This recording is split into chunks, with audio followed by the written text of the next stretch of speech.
पहिलो हाँसो पहिलो बोलो सब याद छ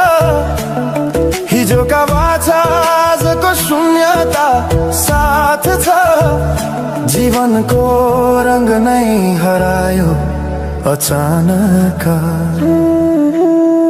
तिमी बिना बाँच्नु पर्यो कति कठिन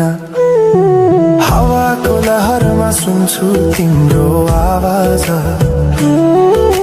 शून्य कोठामा प्रतिध्वनि जस्तो गाजा सम्झनाको बादल मनमा जम्छ रातको निद्रा फेरि कहाँ